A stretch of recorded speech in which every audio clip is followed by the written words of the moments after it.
باب التیممی، تیمم کا باب۔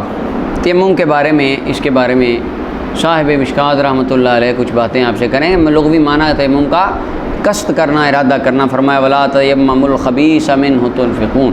شرعی معنی مٹی کے ساتھ پاکی حاصل کرنا، جو ایک ہے دو ضربوں کے ساتھ مٹی کے ساتھ تیمم کرنا۔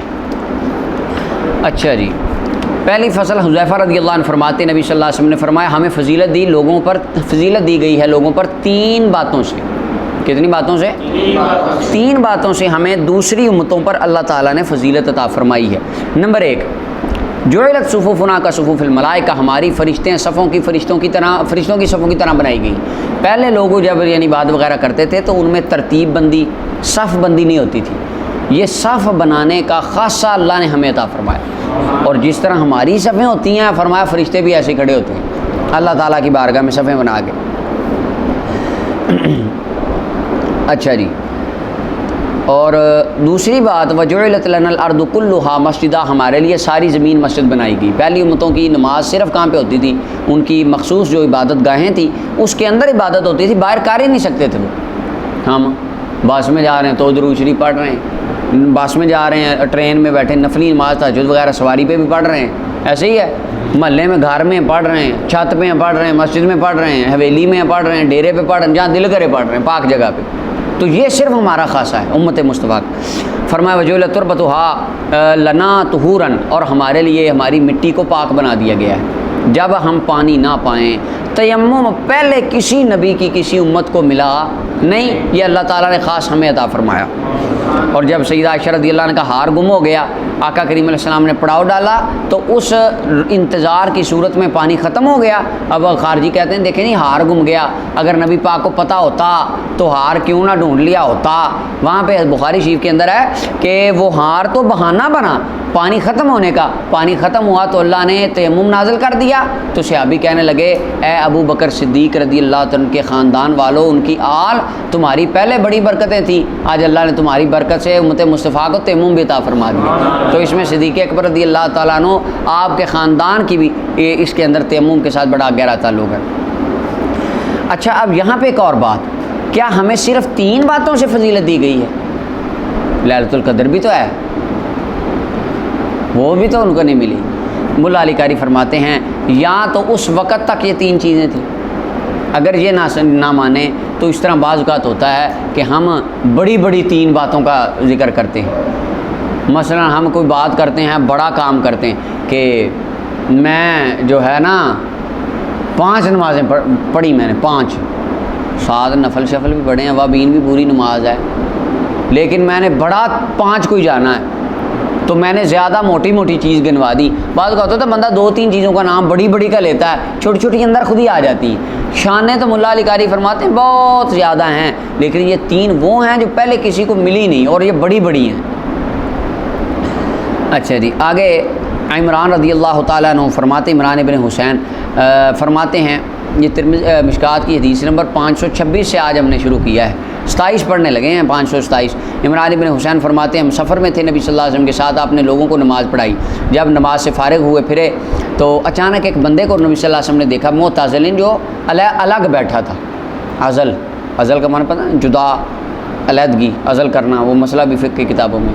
لم یصلی مع القوم، اس نے قوم کے ساتھ نماز نہیں پڑھی۔ فرمایا تجھے کس چیز نے روکا ہے فلاں بندے کہ تو نے نماز پڑھی نہیں ان کے ساتھ، تو قوم کے ساتھ نماز پڑھتا، تجھے کیا چیز آڑے آ گئی؟ تو وہ کہنے لگے یا رسول اللہ مجھے پہنچی تھی جنابت، یعنی میں جنبی تھا اور پانی نہیں تھا، لہذا اس وجہ سے ان کا یعنی خیال یہ تھا کہ شاید تیمم جو ہے وہ صرف وضو کے لیے ہے، جنابت کے لیے نہیں ہے، ان کا خیال یہ ہوگا۔ تو رسول اللہ صلی اللہ علیہ وسلم فرمایا علیک بالصعید، تو مٹی کو لازم پکڑ، کیا کر مٹی کو لازم پکڑ، فإنہ یکفیک، یہ مٹی ہی تجھے کافی ہے، یعنی مٹی تجھے پاک کر دے گی۔ اور ہمارے نزدیک تیمم طہارت مطلقہ ہے، ٹھیک ہے جی، ہاں اس کے آگے آ جاتی ہے اس کی مثال امام صاحب رحمۃ اللہ علیہ کے، یعنی حالت جنابت میں بھی بندہ پلید حالت میں ہو اور پانی ختم ہو جائے تو تیمم کرنے کے ساتھ بندہ پاک ہو جاتا ہے۔ حضرت عمار رضی اللہ عنہ فرماتے ایک بندہ عمر بن خطاب رضی اللہ عنہ کے پاس آیا اور کہنے لگا میں جنبی ہو جاتا ہوں، میں نے پانی نہیں پایا۔ فقال عمار، حضرت عمار رضی اللہ عنہ حضرت عمر کو کہنے لگے کوئی جناب ایک مثلا حضرت عمر بیٹھے ہیں، بندہ مسئلہ پوچھتا ہے، پاس حضرت ہمارے یاسر رضی اللہ عنہ، تو سیدنا ہمارے یاسر رضی اللہ عنہ فرماتے ہیں حضرت عمر سے جب اس نے مسئلہ پوچھا تو کہا، حضرت عمر فرمانے لگے ماں تذکرو، آپ کو یاد ہے یہ مسئلہ ہمارے ساتھ بھی ایک بار پیش آیا تھا، کیسے کہ بے شک ہم سفر میں تھے، آنا وانتا، آپ اور میں، آپ نے فاما انتا فلم تصلی، آپ نے نماز نہیں پڑھی تھی، جنابت ہو گئی دونوں کو، سیدنا ہماری یاسر رضی اللہ عنہ کے بھی، سیدنا فاروق اعظم، آپ نے تو نماز نہیں پڑھی تھی اور میں نے کیا کیا، فتمعقت ای تمرغت و تقلبت، میں نے پلٹیاں کھائیں زمین کے اندر، حضرت ہمارے یاسر زمین پہ لیٹے اور زمین کے اندر رول ہوئے 2-4 بار نا، انہوں نے اپنے پورے وجود کو ریت کے اندر لت پت کیا اور کھڑے ہو کر نماز پڑھ لی، اور پھر کہتے ہیں میں نے یہ بات ڈسکس کی نبی صلی اللہ علیہ وسلم سے، یا رسول اللہ میں نے اس طرح کیا ہے، فرمائے انما کان یکفی کا حاضر، رسول اللہ صلی اللہ علیہ وسلم فرمائے لیٹنے کی ضرورت نہیں تھی، تجھے یہی کافی تھا،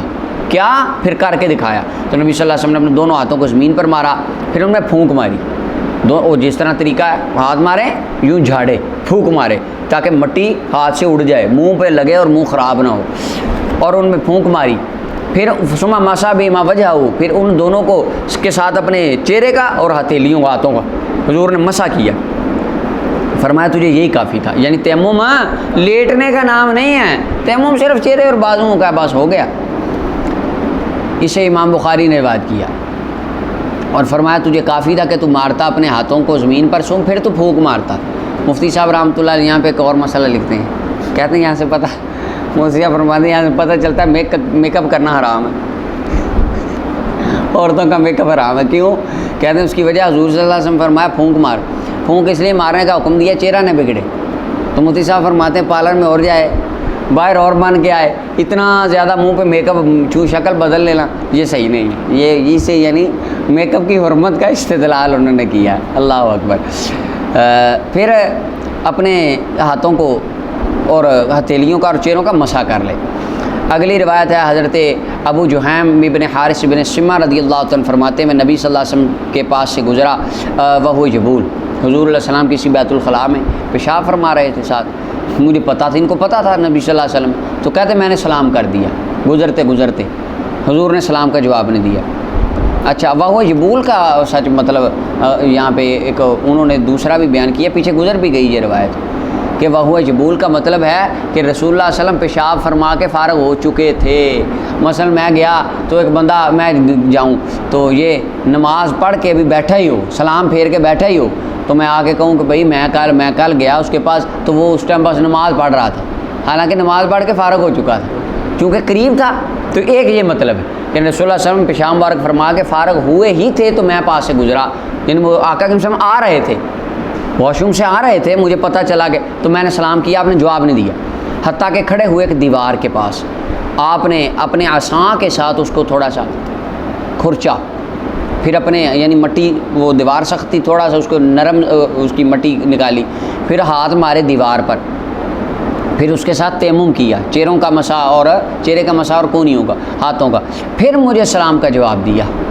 اس کی وجہ فرمایا السلام اللہ کا نام ہے، السلام بھی اللہ کا، تو اللہ کا نام ہر حال میں پاکی میں لینا یہ حضور کی سنت، یہ شاید ہم پیچھے گزر بھی چکا ہے، مسئلہ کر چکے ہیں ڈسکس، ہاں بس ٹھیک، آگے چلیں پھر، یہ افضل ہے، ویسے جائز ہے بغیر اس کے وضو کے، لیکن افضل یہ ہے۔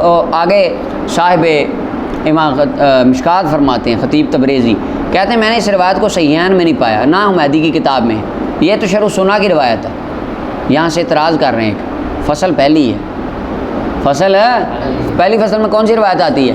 صرف صحیحین کی، بخاری مسلم کی، تو کہتے ہیں یہ نہ بخاری میں نہ مسلم میں، تو پتہ نہیں اس کو صاحب اپنا خطیب اپنا امام محی الدین بغوی محی السنہ امام بغوی اس کو پہلی فصل میں کیوں لے کے آئیں، یہ تو شرح سنہ کی روایت ہے، یہ یہاں سے وہ ایک اعتراض کر رہے ہیں، اور فرمایا حدیث حسن ہے۔ اچھا جی، آگے دوسری فصل آ گئی، 5ویں روایت باب کی، مشکات کی حدیث نمبر 530، ابو ذر غفاری فرماتے ہیں نبی صلی اللہ علیہ وسلم فرمایا بے شک پاک مٹی، بے شک مسلمان کا وضو ہے، ان لم یجد الماء 10 سنین، اگرچہ 10 سال تک پانی نہ ملے، یہ ہمارے امام اعظم ابو حنیفہ رحمۃ اللہ علیہ کی دلیل ہے کہ تیمم طہارت مطلقہ ہے، اگر 20 سال اور مراد 10 سال بیان کرنے سے کوئی مخصوص 10 سال نہیں ہے، مراد عدد کثیر یعنی مدت کثیر مدت بیان کرنا، اگر 40 سال تک بھی اس کو پانی غسل کرنے کے لیے، نہانے کے لیے، وضو کے لیے وغیرہ نہ ملے، یعنی پانی اتنا اس کو ملتا ہے ایک بندے کو کہ وہ بندہ اگر تو وضو کرے گا تو پیاس سے مر جائے گا، ہلاک ہو جائے گا، تو پھر پانی پیے، تیمم کرے۔ اور اگر 10 سال تک پانی نہیں ملتا، 10 سال تک، تو فرمایا مٹی ہی اس کو پاک کرنے والی ہے۔ فیضا وجد الماء، جب پانی پا لے تو اپنی جلد کو پانی لگائے، یعنی پھر نہائے یا وضو کرے، جو بھی اس کا ہے۔ فإن ذلک خیر، پھر یہ اس کے لیے، بے شک یہ اس میں اس کی بہتری ہے، یہ بہتر ہے۔ اچھا، یہاں سے اس کا ایک یہ بھی استعمال ہوتا ہے، فإن ذلک خیر، پھر یہ اس کے لیے بہتر ہے، یعنی اگر نہ کرے پھر بھی ٹھیک ہے۔ بہتری تو اس لیے یار یہ کام کر لو تمہارے لیے بہتر ہے، نہ کرو تو کوئی گناہ نہیں، ظاہر سے یہ پتہ چل رہا ہے۔ لیکن ملا علی قاری فرماتے اس کا مطلب یہ نہیں ہے، اس کا مطلب ہے وضو کرنا واجب ہے، جیسا کہ ہم کہتے ہیں یہ کام کر لے، تیری بہتری اسی میں ہے، تیری بہتری ایکشن میں فرق آ گیا، ہاں کر لیں کام، آپ کے لیے یہ ٹھیک ہے، کام بہتر ہے آپ کے لیے، آپ یہ کام کرو، آپ کی بہتری ہے اسی میں، فرق آ گیا۔ یہ جو دوسرا ایکسنٹ ہے ملا علی قاری کہتے ہیں یہاں یہ مراد فإن ذالک خیر، بس اب بہتری اسی میں ہی ہے، ٹھیک ہے۔ امام احمد، ترمذی، ابو داؤد نے اس کو روایت کیا۔ اچھا جی، آگے دیکھیں، اور امام نسائی نے بھی اس کی مثل 10 سنین تک روایت کیا، اگلے لفظ نسائی میں نہیں ہے۔ اگلی روایت جابر رضی اللہ عنہ فرماتے ہیں ہم سفر میں نکلے، فصاب رجلا منا حجر، اللہ اکبر، یہ بھی کمال کی حدیث، توجہ کرنے والی۔ ہم میں سے ایک بندے کو پتھر لگ گیا، کسی کے سر میں، صحابی تھے، واللہ عالم بصواب، وہ کون تھے ساتھ، ان کے سر میں پتھر لگا، فشجہ، اور سر کھل گیا، پھٹ گیا، فی راسی، سر میں بہت بڑا ایک آ گیا، زخم آ گیا، فاحتلم، اتفاق ایسا ہوا رات کو انہیں احتلام ہو گیا، فسال اصحابہ، انہوں نے اپنے ساتھیوں سے پوچھا، حل تجدون لی رخصتا فی التیمم، کیا تم میرے لیے رخصت پاتے ہو تیمم میں، یعنی میرے لیے کوئی رخصت ہے؟ اب یہ روایت ابو داؤد میں بھی ہے، دار قطنی میں بھی ہے، ٹھیک ہے، کیا میرے لیے رخصت ہے کوئی جناب تیمم میں؟ تو ساتھ والے ساتھی جو تھے نا، ان کو مسئلے کا پتہ نہیں تھا، انہوں نے اپنے ذہن سے، اپنی اجتہاد سے، اپنے ذہن سے جو ان کو سمجھ اچھا لگا انہوں نے بتا دیا، انہوں نے کہا ہم نہیں پاتے تیرے لیے کوئی رخصت۔ ایک تو بندہ زخمی تھا، اوپر سے اس کا یعنی بیمار تھا، ظاہر تکلیف بھی ہوگی اس کو، تو پوچھا کہ اگر آپ کہیں سر میرا پھٹا ہے، زخم ہے، دھونا ہی ضروری ہے یا میں تیمم شمم کر کے چلا لوں کام؟ انہوں نے کہا نہیں جی، ہم نہیں پاتے تیرے لیے رخصت، وانت تقدر، اس حال میں تو قادر ہے پانی پر، پانی استعمال، پانی پاس ہے، استعمال بھی کر سکتا ہے، لہٰذا غسل کرنا پڑنا ہے، تیمم کی اجازت نہیں ہے۔ فاغتسل، انہوں نے غسل کیا، فمات، فوت ہو گئے، نہائے تو تھے۔ اب یہاں سے پتہ چلتا ہے صحابی رسول کو جان دے دی، پر نماز کتنی عزیز تھی، نبی صلی اللہ علیہ وسلم کی شریعت پر عمل نہیں چھوڑا، جان دے دی انہوں نے۔ یہ دیکھیں کتنا ان کا ایک جذبہ تھا شریعت محمدی پر عمل کرنے کا۔ فلما قدمنا علی النبی، وہ شہید ہو گئے۔ جب نبی صلی اللہ علیہ وسلم کے پاس آئے تو حضرت جابر فرماتے ہیں حضور کو خبر دی گئی، یا رسول اللہ ہمارے قافلے میں اس طرح ہوا، ایک بندے کا سر پھٹ گیا، زخم گہرا تھا، ساتھ والے ساتھیوں نے کہا نہ ہی پڑھنا ہے، تیمم سے نہیں کام چلنا، وہ نہا کے فوت ہو گیا۔ قالا، تو رسول اللہ صلی اللہ علیہ وسلم جلال میں آ گئے، فرمایا قتلوہ، ان بندوں نے اس کو مارا ہے، ان بندوں نے اس کو قتل کیا ہے، قتلہم اللہ، اللہ ان کو غارت کرے، تباہ کرے، یعنی ایک اس وقت جلال کے اندر دعا فرمائی تھی، مقصد اسے یعنی ان کا کوئی حقیقی دعا نہیں تھی، مقصد یہ اظہار غضب تھا، غصے کا اظہار کیا، جس طرح ہمارے عرف میں غصے میں آتا بندہ تو والد بچوں کو کہتا ہے تو چلا جا میری نظروں کے سامنے سے، مجھے نظر نہ آئی کبھی، 10 منٹ بعد وہی بچہ ادھر بیٹھا ہوتا ہے، اظہار غضب، غصہ، تو یہ مطلب ہے قاتلہم اللہ کا۔ اچھا ایک اور بات یہاں پہ دیکھیں، نبی صلی اللہ علیہ وسلم فرمایا قاتلوہ، ان بندوں نے اس کو قتل کیا ہے، ان قتل بندوں نے تو نہیں کیا، قتل تو خود ہوا ہے نا آ کے، ایسے ہی ہے، وہ جو ساتھی فوت ہوئے ہیں قتل تو خود ہو، یعنی فوت ہے ان کا سبب تو ان کا نہانا بنا ہے، نہا کے فوت ہوئے ہیں نا بیماری سے، سرکار فرما رہے انہوں نے قتل کیا ہے، کیوں بھلا؟ کیونکہ قتل کرنے کا سبب بندے بنے ہیں، کیونکہ مسئلہ انہوں نے بتایا، وہ نہ مسئلہ بتاتے، نہ وہ نہاتے، نہ فوت ہوتے، تو سبب کون بنے ہیں؟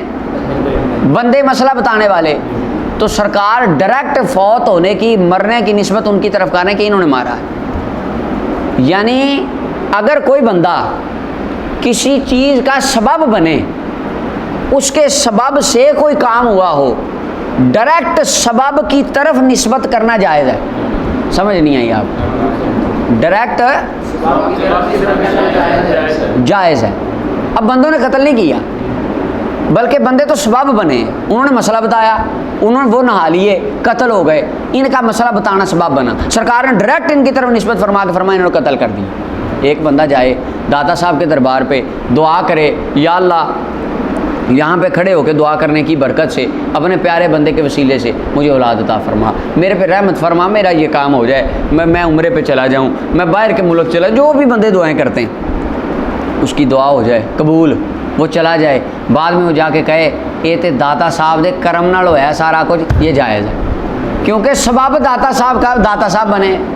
سمجھ نہیں آئی؟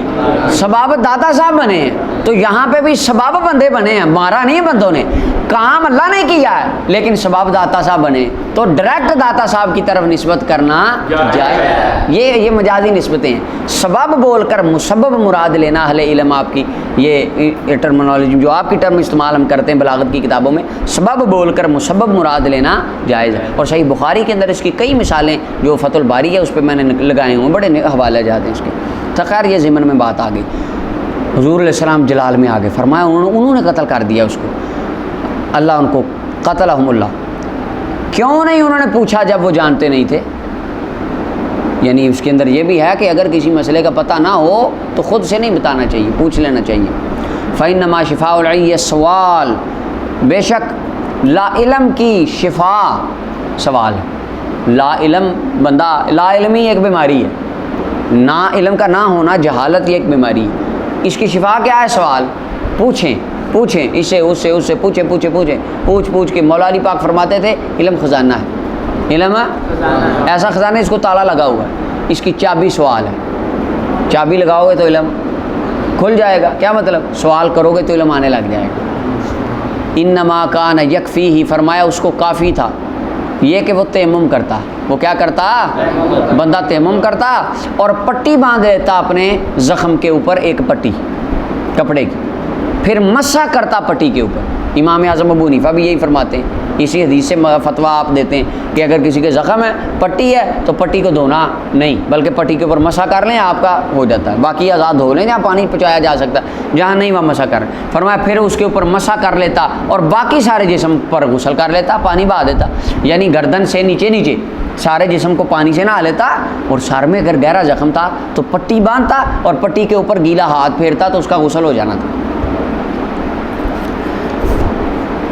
یہ اسے امام ابو داؤد نے روایت کیا اور امام دارقطنی نے بھی اسی طرح اس کو روایت کیا. اچھا جی. اور ابن ماجہ نے عطا بن ابی رباح سے ابن عباس سے اس کو روایت کیا. آگے حضرت ابو سعید خدری فرماتے ہیں دو بندے نکلے سفر میں. سبحان اللہ. یہ حدیث پاک بھی مشکات کی 533 ہے، سنن ابی داؤد، دارمی، نسائی کے اندر موجود ہے اور بڑی زبردست روایت ہے. ابو سعید خدری فرماتے ہیں دو بندے نکلے سفر میں، نماز کا وقت آ گیا، ان کے پاس پانی نہیں تھا، دونوں کے پاس. دونوں نے تیمم کیا پاک مٹی کے ساتھ، پھر دونوں نے پانی پا لیا وقت میں. مثلا 1 بجے زور کی نماز پڑھی تیمم کر کے، 3 بجے پانی مل گیا، ابھی زور کا وقت باقی تھا. فاعاد احدہما الصلاۃ، ایک نے ان میں سے نماز دوبارہ پڑھی، ایک نے نماز دوبارہ لٹا لی. انہوں نے سمجھا کہ شاید تیمم کیا تھا، پانی مل گیا تو اب پچھلی نماز شاید نہیں ہوئی، اب دوبارہ نئے سرے سے پڑھ لیں.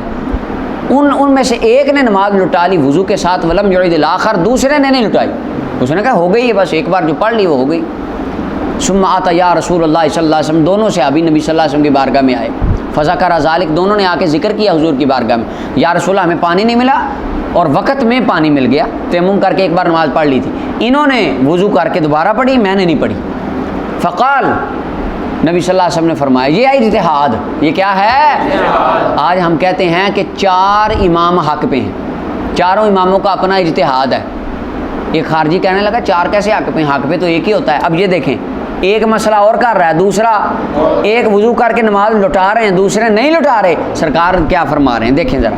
اب دیکھیں جی 4 امام کیسے حق پہ ہو گئے؟ یہ ایسے ہو گئے حق پہ، یہ رسول اللہ صلی اللہ علیہ وسلم نے اپنے قول مبارک سے یہ ہمیں بات سمجھائی کہ 4 حق پہ کس طرح ہو سکتے ہیں. اب 2 بندے تھے. فقال للذی لم یعد، وہ بندے، وہ صحابی جنہوں نے نماز کا اعادہ نہیں کیا، نماز نہیں لٹائی، نبی صلی اللہ علیہ وسلم نے ان کو فرمایا اصبت سنتا، تو نے سنت کو پا لیا، تو نے وہ اجزات کا صلاتک کا، اور تیری نماز جائز ہے، ہو گئی نماز تیری، اللہ تعالیٰ کی بارگاہ میں قبول ہے۔ اور اس بندے کے لیے کہا تودع، جس نے وضو کر کے وہ اعادہ دوبارہ پڑھی تھی نماز، فرمایا لکل اجر مرتین، تیرے لیے ڈبل اجر ہے۔ کیوں؟ تو نے نماز کے شوق میں، نماز کے ذوق میں، اور نماز کی طلب میں، اور نیکیوں کی خواہش میں یہ کام کیا، تو رب تعالیٰ نے تجھے ڈبل اجر عطا فرمایا۔ ہم بھی یہی کہتے ہیں، اور حدیث پاک ہے، فرمایا جب مجتہد اجتہاد کرے، اگر اجتہاد صحیح ہو 2 اجر، نہ صحیح ہو تو 1 اجر، گناہ کا تو سوال ہی پیدا نہیں ہوتا۔ لہٰذا جو بھی امت مسلمہ کا فرد جس امام کے پیچھے چلتا ہے، تمام ائمہ کے بتائے ہوئے اجتہادات اللہ کی بارگاہ میں حق ہیں، مقبول ہیں، اس پر اجر ملے گا۔ لیکن یہ علیحدہ بات ہے، جس امام کا اجتہاد عند اللہ صحیح ہوگا، اس کے ماننے والوں کو 2 اجر ملیں گے، باقیوں کو 1 ملے گا، لیکن اجر تو ملے گا، گناہ تو بس یہی بات ہے۔ اور جو کسی کے پیچھے لگا ہی نہیں، اس کا کیا؟ جو کہتا ہے میں آپ امام ہوں، ہر بندہ امام ہے، خود ہی سارے کچھ۔ اسے امام دارمی اور نسائی نے روایت کیا، اور روایت کیا اس کو ابو داؤد نے بھی، حضرت عطا ابن یسار سے مرسلاً۔ تیسری فصل آ گئی۔ ابو جہیم فرماتے ہیں نبی صلی اللہ علیہ وسلم بیر جمل کی طرف سے آئے، یہ مدینہ کا ایک مقام تھا، آپ کو ایک بندہ ملا، سلام کیا، پیچھے گزر گئی، سلام کا جواب نہیں دیا، حتیٰ کہ جدار پر آئے، تیمم کر کے سلام کا جواب دیا۔ اگلی روایت ہمارے یاسر فرماتے ہیں، حدیث بیان کرتے تھے، آپ فرماتے تھے کہ وہ مسح کرتے تھے نبی صلی اللہ علیہ وسلم کے ساتھ پاک مٹی کے ساتھ نماز فجر کے لیے، کہ ہم نے مسح کیا یا نہیں، تیمم کیا۔ کیسے؟ فضربوا باکفہم الصعیدہ، انہوں نے مارا کہتے اپنے ہاتھوں کو مٹی پر، پھر مسحوا بوجوہہم، مسحتم، ایک بار اپنے چہرے پر پھیرا، پھر دوبارہ مارا، ثم عادوا، پھر لوٹے، مارا اپنے ہاتھوں کو دوسری مرتبہ زمین پر، اور اپنے تمام مسح کیا اپنے ہاتھوں کا اپنے۔ یہ امام صاحب فرماتے ہیں کہ التیمم ضربتان، یہ تیمم ضربتان ہدایہ کے اندر ہے کہ تیمم کی 2 ضربیں ہیں، یہ حضرت ہمارے یاسر والی روایت۔ لیکن آگے ایک ذرا تھوڑے سے جو لفظ ہیں کہ الی المناکب والآباد، کہاں تک کیا مسح؟ یہاں تک، سارا مسح یہاں تک، من بطون ایدیہم، ہاتھوں کے پشت، یہ اس حصے سے ایسے مسح یہاں سارا۔ یہ ابو داؤد نے سے روایت کیا۔ امام زہری فرماتے تھے یہاں تک مسح ہے، کہتے ہیں یہاں تک۔ اچھا، یہ حضرت ہمارے یاسر رضی اللہ تعالیٰ عنہ کا ذاتی ایک موقف تھا، نبی صلی اللہ علیہ وسلم سے یہ منقول نہیں، اور باقی صحابہ سے بھی صرف بازوؤں کو نہیں، جس طرح وضو میں ہے جہاں تک دھونا وہاں تک مسح ہے، یہ صرف حضرت ہمارے یاسر رضی اللہ تعالیٰ عنہ سے منقول ہے۔ اور امام زہری گئے، اس کی وجہ ان کی یہ اس طرف کیوں گئے؟ اس کی وجہ تھی، فرمایا جو وضو ہے، وضو کے، اور وہ وضو کے اندر بھی بعض آتا ہے کہ صاحب بتاتے ہیں کہ وضو میں بھی وہ یہاں تک دھونے کے قائل تھے۔ اچھا، وہ کیوں تھے؟ اب تیمم یہاں تک لے جا، وجہ نبی صلی اللہ علیہ وسلم نے، آپ نے پیچھے گزر گیا حدیث آپ نے پڑھ لی، نبی صلی اللہ علیہ وسلم فرمایا قیامت کے دن میری امت کے اعضائے وضو چمکتے ہوں، تو فرماتے تھے یہ، اور پھر ایک حدیث میں ہے فرمایا یہ وضو تمہارا زیور ہے، ایسے ہی ہے، تو فرماتے تھے جتنا زیادہ کرو گے اتنے زیادہ چمکیں گے۔ تو امام زہری کہتے تھے اتنے جو چمکانے ہیں میں بڑی لائٹ کر لیتا ہوں، زیادہ چمکے۔ تو دیکھیے یہ بھی ایک حدیث رسول صلی اللہ علیہ وسلم کے اوپر عمل کی محبت میں اجتہاد تھا ان کا۔ اب اجتہاد کا صحیح ہونا غلط ہونا یہ علیحدہ بات ہے، اجر دونوں کے لیے۔ اجتہاد میں نیت تو دیکھیں نا ان کی کیا ہے، کہ میرے حضور نے فرمایا میں تمہیں پہچانوں گا تو میں یہاں تک کر کے جاتا ہوں، سرکار مجھے جلدی پہچان لیں۔ دیکھیں نا نیت محبت رسول صلی اللہ علیہ وسلم کی ہے، سبحان اللہ۔ اچھا جی، اگلا باب آ گیا، باب الغسل المسنون، باب ہے سنت غسل کے بیان میں۔ پہلی فصل مشکات کی حدیث نمبر 537 سے شروع کر رہے ہیں۔ حضرت ابن عمر رضی اللہ عنہ فرماتے نبی صلی اللہ علیہ وسلم فرمایا جب تم اس کو بندہ ہے جمعے والے دن فلیغتسل، چاہیے کہ وہ غسل کرے، کیا کرے؟ یہاں پہ امر بمانا استحباب کے ہے۔ اچھا جی، آگے ابو سعید خدری رضی اللہ عنہ فرماتے ہیں نبی صلی اللہ علیہ وسلم فرمایا غسل یوم الجمعۃ واجب علی کل محتلم، فرمایا کہ ہر غسل جمعے کے دن کا غسل ہر احتلام والے بندے یعنی بالغ کے اوپر واجب ہے۔ ایک تو بات یہاں نشانی لگا لیں، واجب کا لفظ حدیث میں آیا ہے، جو کہتے ہیں نا ہمارے نزدیک صرف سنت اور فرض، واجب ہے ہی کچھ نہیں، تو یہ کیا ہے؟ پھر حدیث میں آ رہا ہے رسول اللہ فرما رہے واجب ہے، ہمارے نزدیک جس طرح وطر کیا ہیں واجب ہیں، ایسے ہی ہے نا، قربانی واجب ہے، تو کچھ لوگ کہتے ہیں امام ابو حنیفہ نے واجب کی اصطلاح خود ہی نکال لی ہے، یہ تو ہے نہیں دین میں صرف سنت ہے یا فرض ہے، اب رسول اللہ خود فرما رہے ہیں واجب۔ اب دیکھیں غسل جمعہ کے بارے میں کیا ہے، کیا آج بھی واجب ہے؟ تو یہ اس کا جواب علماء دیتے ہیں نہیں، واجب تھا پہلے ابتدائی اسلام میں واجب تھا، بعد میں یہ حکم منسوخ ہو گیا، اس کی ڈیٹیل آگے حضرت ابن عباس کی روایت میں آ رہی ہے۔ حضرت ابو ہریرہ رضی اللہ عنہ فرماتے ہیں نبی صلی اللہ علیہ وسلم فرمایا حق ہے ہر مسلمان پر کہ غسل کرے 7 دنوں میں ایک دن، یعنی جمعے کے دن غسل کرے، اسے دھوئے اس کے اندر اپنا سر اور تمام جسم، بخاری مسلم کی متفق علیہ روایت ہے۔ اچھا جی، یہ پہلی فصل پوری ہوگی، دوسری فصل آ جائیں۔ سمرہ ابن جندب فرماتے ہیں نبی صلی اللہ علیہ وسلم نے فرمایا من تودع یوم الجمعہ، جس نے جمعے کے دن وضو کیا، جس نے فبہا، تو ٹھیک ہے، تو کیا ہے ونعمت، اور اچھا ہے۔ ومن اغتسل، اور جس نے غسل کیا فالغسل افضل، غسل افضل ہے، غسل کرنا۔ یہاں سے پتہ چلا اگر غسل واجب تھا تو حضور نے جمعے کے اپنا وضو کی اجازت کیوں دی؟ پتہ چلا اس حدیث پاک سے کہ غسل آج کی ڈیٹ میں جمعے والے دن غسل کرنا واجب، اس کی منسوخ یہ ایک تو یہ حدیث ہے کہ بعد میں فرمایا جو وضو کر لے وہ بھی ٹھیک ہے اور جو غسل کر لے وہ افضل ہے، تو یہ واجب والی جو حدیث ہے اس کا کیا مطلب ہے؟ یہ منسوخ ہے اور یہ اس کی ناسخ ہے، ٹھیک ہے۔ پہلے ابتدائی کچھ احکام تھے، بعد میں منسوخ ہو گئے، یہ غسل جمعہ کے وجوب کا حکم بھی ایسی تھا، پہلے واجب تھا، واجب کیوں ہوا وہ آگے آ رہا ہے۔ اسے احمد، ابو داؤد، ترمذی، نسائی، دارمی وغیرہ نے روایت کیا۔ آگے حضرت ابو ہریرہ فرماتے ہیں نبی صلی اللہ علیہ وسلم نے فرمایا جو کسی مردہ کو غسل دے، کسی میت کو فلیغتسل، چاہیے کہ وہ خود بھی غسل کرے، اسے ابن ماجہ وغیرہ نے روایت کیا۔ اچھا وہ کیوں غسل کرے؟ ایک تو یہاں پر بھی امر بطور استحباب ہے کہ مستحب ہے اس کے لیے غسل کرے، کیونکہ وہ مردہ نے ہلا کے، ایک تو ہوتا ہے اس کی چھینٹیں بندے کے اوپر، مائع مستعمل ہے اس کے وجود کا، وہ بندے کے اوپر پڑی، دوسرا نہلاتے وقت اس کی صفائی کے وقت عین ممکن ہے اس کی طبیعت میں کوئی کراہت پیدا ہو تو غسل کر کے ذرا بندہ تو چست ہو جاتا ہے، فریش ہو جاتا ہے، اس وجہ سے اس غسل کا حکم دیا گیا، کرنا فرض واجب نہیں، مستحب ہے۔ وہ آتا ہے صدیق اکبر رضی اللہ عنہ کو جب انہوں نے غسل دیا آپ کی زوجہ نے غالباً، تو بعد میں انہوں نے پوچھا، سردی کا موسم تھا، تو پوچھا کہ جی میں اب میرے پہ غسل لازم ہے، واجب ہے؟ تو تمام صحابہ نے فرمایا واجب نہیں۔ اچھا جی، آگے ہے امام احمد، ترمذی، ابو داؤد نے اس کو روایت کیا، اور آگے ہے من حملہ، جو اٹھائے وہ وضو کر لے۔ ایک روایت میں ہے کہ کیا کرے، جو بندہ اس کو اٹھائے وہ بھی کیا کر لے، وضو کر لے۔ اچھا اس روایت کو جمہور ائمہ نے، یہ پیچھے والی جو روایت، اس کو امام ابو داؤد کہتے ہیں یہ روایت منسوخ ہے، اوپر والی من غسل میتا فلیغتسل، یہ منسوخ ہے، اب اس کا حکم نہیں ہے۔ ہم کہتے ہیں چلیں نسخ نہ ماننے سے نہ ماننا اولا ہے، تو ہم اس کو کس پہ معمول کرتے ہیں؟ استحباب پہ، کہ نہانا مستحب ہے۔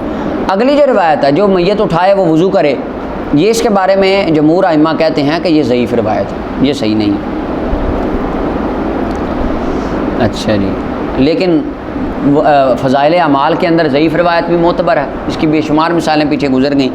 تو بندہ جو میت کو اٹھائے وضو کر لے، ایک تو بندہ حالت وضو کے اندر اللہ فرشتے اور اس کے لیے ثواب لکھتے ہیں، نیکیاں لکھتے ہیں، بندہ کامل اللہ تعالیٰ کے قریب ہوتا ہے، اور دوسرا اس کے اندر یہ ہے کہ وہ جدھر جا رہا ہے، میت اٹھائی ہے تو دل اس کا گھبرا سکتا ہے، وحشت ہو سکتی ہے، تو وضو کی حالت میں اللہ کی حفاظتی بند اس کے ساتھ رہتے ہیں، اللہ کی حفاظت شامل حال ہوتی ہے، تو لہٰذا یہ فرمایا۔ اگلی روایت دیکھیں، عائشہ رضی اللہ عنہ فرماتی نبی صلی اللہ علیہ وسلم کان یغتسل، اب کان یغتسل کا مطلب ملا علی قاری فرماتے ہیں یرى الغسل، آپ رائے رکھتے تھے غسل کی 4 چیزوں سے، کیونکہ یہی ترجمہ اس کا بنتا ہے۔ اگر یہ کہیں کہ نبی صلی اللہ علیہ وسلم غسل کرتے تھے تو آگے جو لفظ آ رہے ہیں ترجمہ صحیح نہیں، جنابت سے یہ تو مان لیں گے، جمعہ کے دن ٹھیک ہے، حجامہ سے ٹھیک ہے، ومن غسل المیت، میت کو غسل دینے سے، اگر تو اس کا اب یہ ترجمہ نہیں ہو سکتا کہ رسول اللہ صلی اللہ علیہ وسلم غسل کرتے، کیونکہ حضور نے ساری زندگی کسی میت کو غسل نہیں دیا، میت کو نہلایا نہیں حضور نے، تو لہٰذا یہی ہے کہ نبی صلی اللہ علیہ وسلم آپ رائے رکھتے تھے ان 4 غسلوں کی، یا ان 4 غسلوں کا لوگوں کو فرمایا کرتے تھے کہ تم یہ کر لو۔ ابو داؤد نے اس کو روایت کیا۔ امام میرک شاہ کہتے ہیں کہ انہ علیہ السلام کبھی بھی نبی صلی اللہ علیہ وسلم نے کسی میت کو غسل نہیں دیا۔ ہاں، تو حضرت قاسم بن عاصم فرماتے ہیں کہ وہ اسلام لائے تو نبی صلی اللہ علیہ وسلم نے ان کو حکم دیا کہ غسل کریں پانی اور بیری کے پتوں کے ساتھ۔ ترمذی، نسائی، ابو داؤد نے روایت کی ہے، سند صحیح ہے اس کی۔ اچھا اب یہ جو ہے اگر کوئی بندہ مسلمان ہوتا ہے تو اس کے لیے مستحب ہے، اگر آپ سمجھیں مناسب تو اس کو کہہ دیں کہ جناب آپ غسل کریں، نئے کپڑے پہنیں اور پھر آئیں نماز پڑھنے کے لیے یا جو بھی ہے۔ اور اگر کوئی نہیں کرتا اس پہ کوئی حرج وغیرہ، ہاں اگر کوئی حالت جنابت میں اسلام قبول کرتا ہے اس کے لیے امام صاحب فرماتے ہیں غسل پھر لازم ہے، ٹھیک ہے۔ تیسری فصل، حضرت اکرمہ فرماتے ہیں اہل عراق کے گروہ آئے، فقالو، انہوں نے آ کے کہا ہے ابن عباس، یہ اب حکمت آ گئی کہ غسل جمعے والے دن کا غسل جو واجب ہوا تھا وہ کیوں ہوا تھا، یہ وجہ آ گئی۔ ابن عباس کے پاس آئے رضی اللہ عنہما، آ کے کہنے لگے یا ابن عباس اتر الغسل یوم الجمعۃ واجباً، آپ کی کیا رائے ہے غسل جمعہ کے دن کہ جمعے والے دن جو غسل واجب ہے اس کے بارے میں آپ کیا کہتے ہیں، کیا واجب ہے؟ قال لا، فرمایا نہیں، لیکنہ اطہر، لیکن یہ زیادہ پاک کرنے والا ہے، اچھا ہے کہ بندہ نہا دھو کے جائے، بہت اچھی بات ہے، اور بہتر ہے اس بندے کے لیے جو غسل کرتا ہے، اور جو غسل نہیں کرتا فلیس علیہ بواجبن، اس پر واجب ہے، یہ دوسری بار حدیث میں واجب کا لفظ آ گیا۔ وَسَأُخْبِرُكُمْ، فرمایا میں تمہیں بتاتا ہوں کیف بدأ الغسل، غسل کی ابتدا کیسے ہوئی۔ کان الناس مجہودین، لوگ مشقت کرتے تھے نبی صلی اللہ علیہ وسلم کے زمانے میں، اور پہنتے تھے صوف کا لباس، موٹا صوفیوں والا لباس، کون سا؟ صوفیوں والا، اور کام کرتے تھے اپنی پشتوں پر مزدوری، صحابہ کرام بوجھ لاد کے کام کرتے تھے، اور مسجد تھی ضیقاً، تنگ، مقارب سب چھت قریب تھی مسجد، ایک تو نیچی اور تنگ، اور وہ تو ایک چھپر سا تھا، کھجور کے پتوں کی شال تھی، کھجور کے پتوں کی شاخیں رکھ کے بس چھت تھی نیچی سی، اور ایک آدھے دو چار اندر ستون تھے، بس یہ مسجد، نیچے ریت تھی، اللہ ہو، اور بیٹھنے والے دنیا کائنات کے افضل ترین لوگ۔ فخرج رسول اللہ، تو نبی صلی اللہ علیہ وسلم تشریف لائے، ایک دن سخت گرمی کا دن تھا، لوگوں کو پسینہ آیا ہوا تھا صفوں میں، حتیٰ کہ ان کی ہو گئی، پھیل گئی ان کے پسینے کی بو، بعض کو بعض سے اذیت ہونے لگی، کو تنگ جگہ کے اوپر یہ اس سون کے موسم میں بیٹھ جائیں نا کافی سارے بندے اور پسینے آئیں تو پوری فضا میں ایک سمیل بن جاتی ہے کہ نہیں اس طرح۔ جب نبی صلی اللہ علیہ وسلم نے وہ سمیل محسوس کی آپ نے اسے، تو فرمایا لوگوں جب یہ دن آئے نا جمعے کا دن تو غسل کیا کرو، نہا دھو کے خوشبو لگا، اور چاہیے کہ چھوئے تمہیں سے ہر بندہ جو افضل اس کے پاس تیل اور خوشبو ہے، فرمایا نہائے، نئے کپڑے پہنے اور خوشبو لگائے، تیل لگا کے پھر آئے۔ ابن عباس فرماتے ہیں یہ اس طرح غسل واجب ہو گیا، یہ سمجھ لگی، اس دن غسل واجب ہو گیا، تو پھر فرمایا غسل یومات واجب علی کل محر، بالغ بندے پر غسل فرض ہے۔ ابن عباس فرماتے ہیں پھر اللہ تعالیٰ خیر لے آیا، اللہ تعالیٰ سبحان اللہ بھی سوخ غیر صوف، اور صحابہ پہننے لگے صوف کے علاوہ لباس، پھر کپڑے ذرا آسان تھوڑے بریک ہو گئے، اور عمل بھی رک گیا، کام بھی، مزدوری رک گئی پھر، کیونکہ پھر جہاد تھا، جہاد سے مال غنیمت آنا، اور اس کے ساتھ خادم ہو گئے، نوکر چاکر، پھر خود کام کرنا ذرا کم ہو گیا، اگر آسائشیں آ گئی نا، پہلے محنت پہلے، لیکن یہ دیکھیں انہوں نے دین کے لیے ادھر بوریاں بھی اٹھائیں، پہلے آپ نے نہیں اٹھائیں بوریاں، آپ کو تو نہیں اٹھانی پڑی، کبھی اٹھائیں کسی نے بوریاں سیمنٹ دین کے لیے، صحابہ نے وہ بھی اٹھائیں، پھر بعد میں خیریں آئی ہیں جا کے۔ اس سے پتہ چلتا ہے پہلے جان دینی پڑتی ہے، پسینہ دینا پڑتا ہے، محنت کرنی پڑتی ہے، مشقت کرنی پڑتی ہے، پھر خیریں آتی ہیں، پھر رحمتیں ہوتی ہیں۔ وقف العمل، کام رک گئے، پھر وہ منع ہو گئے، کام سے رک گئے صحابہ، وسع مسجد ہوں، اور مسجد کشادہ ہو گئی، مسجد بھی آخری وقت میں نبی صلی اللہ علیہ وسلم نے خود ہی اپنی مسجد کو وسیع فرما دیا تھا، اور وسعت اس کے ساتھ ہو گئی، اور وذهب بعض الذی کان یؤذی بعضهم بعضا من العرق، اور وہ جو بعض کو بعض سے تکلیف ہوتی تھی وہ بھی چلی گئی، ختم ہو گئی۔ اسے امام ابو داؤد نے روایت